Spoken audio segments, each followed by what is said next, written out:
Thank you, Mr. Chairman. Dr. Cochran, you correctly noted that the far-reaching post-crisis financial regulatory framework that was imposed on financial institutions completely failed to consider the possibility of a global pandemic disrupting the financial system. Do you think the financial regulators would correctly anticipate the way that climate change will affect different regions of the country in the course of the next 3 or 4 or 5 years? No. I don't think so either. I can't expand on that one.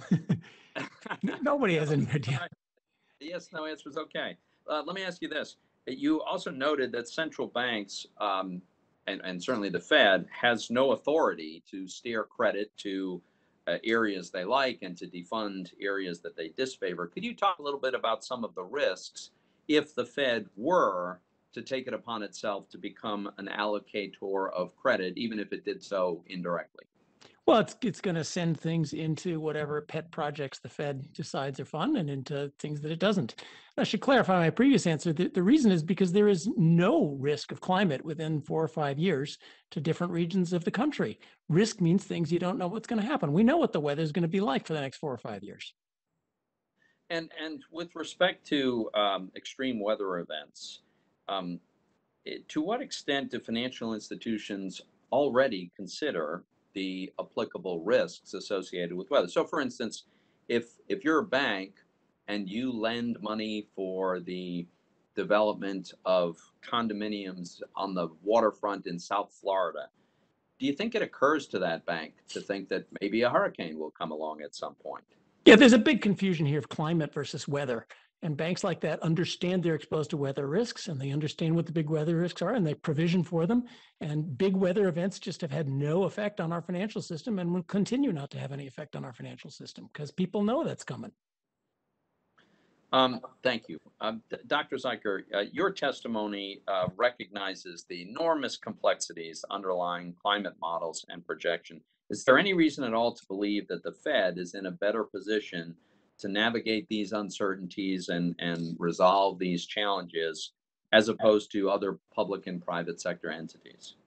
No, there's no reason at all. The Fed, neither the Fed nor the SEC nor other financial regulatory institutions have particular expertise in this area. They would inevitably rely upon analyses conducted at the EPA or other agencies, analyses that themselves are deeply politicized, as they have been, for the last several decades. And I think that there is no particular reason to believe that the Fed would add to the stock of knowledge on these matters. And do the climate models, as you know of them, are they capable of telling us anything meaningful about near-term financial risks? No, the climate models aren't designed to do that. They're designed to incorporate a set of assumptions yielding predictions about temperatures and other climate phenomena, sea levels and the rest, over a horizon of between 50 and 300 years. That's what the climate models do. And with 1 or 2 exceptions, they do it very poorly. Now, if weather risks are material for any particular public company, isn't it true that current SEC regulations require full disclosure of those material risks?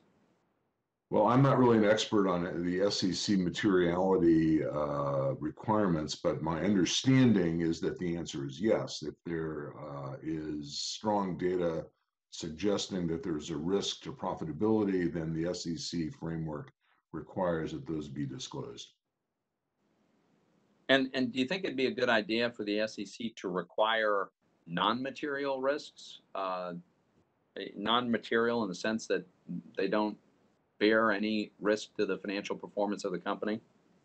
No, I don't believe that would be wise at all. And the broader point is that the disclosure of climate risks is so speculative that it's difficult to define it as material. That's the central point. Right. Thank you very much. Thank you, Mr. Chairman.